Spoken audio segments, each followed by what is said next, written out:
ನಾವು ಯಾವ ಕಾಯಿಲೆಗೆ ಯಾವ ತರಕಾರಿಯ ಜ್ಯೂಸ್ ಕುಡಿಬೇಕು ಮತ್ತು ಗಂಭೀರ ಕಾಯಿಲೆಗಳನ್ನು ಗುಣಪಡಿಸತಕ್ಕಂಥ ಜ್ಯೂಸ್ಗಳು ಯಾವುವು ಅಂತ ತಿಳಿದುಕೊಳ್ಳೋಣ. ಇಂದು ನಾವು ಮಾಡುವ ಕೆಲಸಗಳಿಂದ ಭುಜ ನೋವು, ಕತ್ತು ನೋವು, ಸರ್ವೈಕಲ್ ಪೇನ್ ಸಾಮಾನ್ಯವಾಗಿ ಎಲ್ಲರೂ ಅನುಭವಿಸುತ್ತಿದ್ದೇವೆ. ಯಾವುದೇ ನೋವು ಅನುಭವಿಸಿದ್ರೂ ನಮ್ಮ ಆಹಾರ ಕ್ರಮ ನಾವು ಚೆಕ್ ಮಾಡಿಕೊಳ್ಬೇಕು. ನಮ್ಮ ಆಹಾರ ಹೆಚ್ಚು ಲೈವ್ ಫುಡ್ನಿಂದ ತುಂಬಿರಬೇಕು. ದಿನಾ ಬೆಳಗ್ಗೆ ಖಾಲಿ ಹೊಟ್ಟೆಯಲ್ಲಿ ಸೀಸನಲ್ ಹಸಿರು ತರಕಾರಿಯ ಜ್ಯೂಸು 1 ಗ್ಲಾಸ್, ಅದರಲ್ಲಿ ಸ್ವಲ್ಪ ನಿಂಬೆ ರಸ ಸೇರಿಸಿ ಕುಡಿದ್ರೆ ಅನೇಕ ಕಾಯಿಲೆಗಳು ಗುಣಮುಖವಾಗುತ್ತವೆ. ಸ್ಟೂಲ್ ಸರಳವಾಗಿ ಪಾಸ್ ಆಗಿ ನಮ್ಮ ರಕ್ತದ pH ಲೆವೆಲ್ ಬ್ಯಾಲೆನ್ಸ್ ಆಗುತ್ತದೆ. ಸರ್ವೈಕಲ್ ಪೇನ್ ಕೂಡ ಏನಂತಂದ್ರೆ ಇದರಿಂದ ಕಡಿಮೆ ಆಗುತ್ತೆ. ಆದರೆ ಯಾವ ಸಮಸ್ಯೆಗೆ ಪರ್ಟಿಕ್ಯುಲರ್ ಆಗಿ ಯಾವ ಜ್ಯೂಸ್ ಕುಡಿಬೇಕು ಅಂತ ನೋಡೋಣ. ಈ ಬೊಜ್ಜು ಬಹಳಷ್ಟು ರೋಗಗಳ ಮೂಲ ಅಂತ ಹೇಳಲಾಗಿದೆ. ಹಾಗಾದ್ರೆ ಬೊಜ್ಜು ಇದ್ದಾಗ ಯಾವ ಜ್ಯೂಸು? ಗಜ್ರಿ, ಎಲೆಕೋಸು ಮತ್ತು ಹಸಿರು ತರಕಾರಿಗಳ ಜ್ಯೂಸು ಒಳ್ಳೆಯದು. ಇವು ನಮ್ಮ ದೇಹದಿಂದ ಆಮ್ಲೀಯ ಟಾಕ್ಸಿನ್ಸ್ಗಳನ್ನು ಹೊರಹಾಕುತ್ತವೆ. ಎಲೆಕೋಸೇನಿದೆಲ್ಲ ಇದು ನಮ್ಮ ದೇಹದಲ್ಲಿ ಕಾರ್ಬೋಹೈಡ್ರೇಟ್ ಅನ್ನು ಫ್ಯಾಟ್ ಅಂದ್ರೆ ಕೊಬ್ಬಾಗಿ ಕನ್ವರ್ಟ್ ಆಗುವಲ್ಲಿ ಅಡ್ಡಿಪಡಿಸುತ್ತದೆ. ಹೀಗೆ ಬೊಜ್ಜು ಹೆಚ್ಚಾಗಲು ಬಿಡೋದಿಲ್ಲ.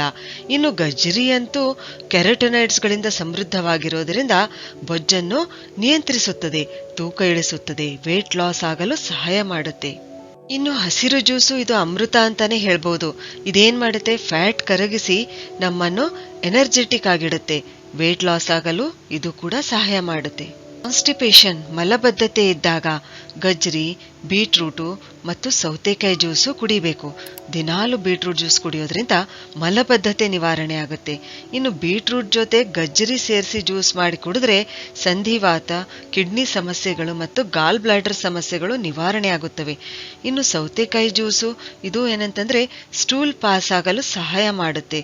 ಇವು 3 ಏನಂತಂದ್ರೆ ಮಲಬದ್ಧತೆ ನಿವಾರಿಸುವಲ್ಲಿ, ಕಾನ್ಸ್ಟಿಪೇಷನ್ ನಿವಾರಿಸುವಲ್ಲಿ ತುಂಬಾನೇ ಉಪಯುಕ್ತವಾಗಿವೆ.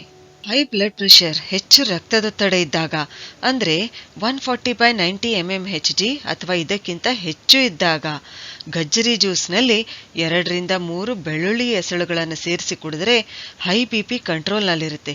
ಯಾಕೆಂದ್ರೆ ಬೆಳ್ಳುಳ್ಳಿಯು ರಕ್ತದೊತ್ತಡ ಮತ್ತು ಕೊಲೆಸ್ಟ್ರಾಲ್ ಅನ್ನು ಕಡಿಮೆ ಮಾಡುತ್ತೆ. ಈ ಜ್ಯೂಸು ನಮ್ಮ ಹೃದಯದ ಆರೋಗ್ಯಕ್ಕೂ ಒಳ್ಳೆಯದು.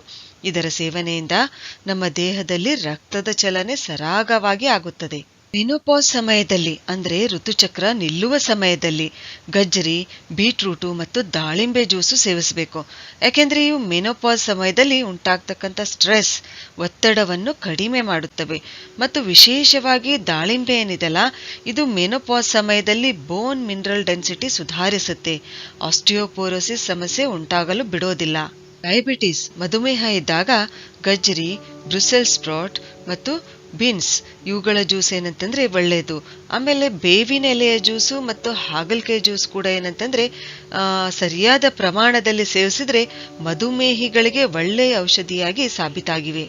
ಜ್ವರ, ನೆಗಡಿ, ಕೆಮ್ಮು ಇದ್ದಾಗ ಗಜ್ರಿಯ ಜ್ಯೂಸ್ ಜೊತೆ ಸ್ವಲ್ಪ ನಿಂಬೆ ರಸ ಅಥವಾ ಯಾವುದೇ ಸಿಟ್ರಸ್ ಹಣ್ಣಿನ ರಸ ಸೇರಿಸಿ ಮತ್ತು ಅದರಲ್ಲಿ 2 ರಿಂದ 3 ಬೆಳ್ಳುಳ್ಳಿ ಎಸಳುಗಳನ್ನು ಸೇರಿಸಿ ಕುಡಿದ್ರೆ ಈ ಸಮಸ್ಯೆಗಳು ನಿವಾರಣೆ ಆಗುತ್ತವೆ. ಈ ಜ್ಯೂಸ್ ಏನಿದೆಯಲ್ಲ ಇದು ಆಂಟಿಬಯೋಟಿಕ್ ಆಗಿ ಕೆಲಸ ಮಾಡುತ್ತೆ. ಈ ಜ್ಯೂಸ್ಗಳು ನಮ್ಮ ದೇಹದಲ್ಲಿನ ಉರಿಯೂತ, ಇನ್ಫ್ಲಮೇಷನ್ ಕಡಿಮೆ ಮಾಡುತ್ತವೆ. ನಮ್ಮ ದೇಹದ pH ಲೆವೆಲ್ ಬ್ಯಾಲೆನ್ಸ್ ಮಾಡಿ ಎನರ್ಜಿ ಲೆವೆಲ್ ಹೆಚ್ಚಿಸುತ್ತವೆ, ಕಾರ್ಯಕ್ಷಮತೆ ಹೆಚ್ಚಿಸುತ್ತವೆ ಮತ್ತು ಇವು ಸೇವಿಸಿದ 15 ರಿಂದ 20 ನಿಮಿಷದೊಳಗೆ ನಮ್ಮ ಕರುಳಿನಲ್ಲಿ ಹೀರಿಕೆ ಆಗುತ್ತವೆ.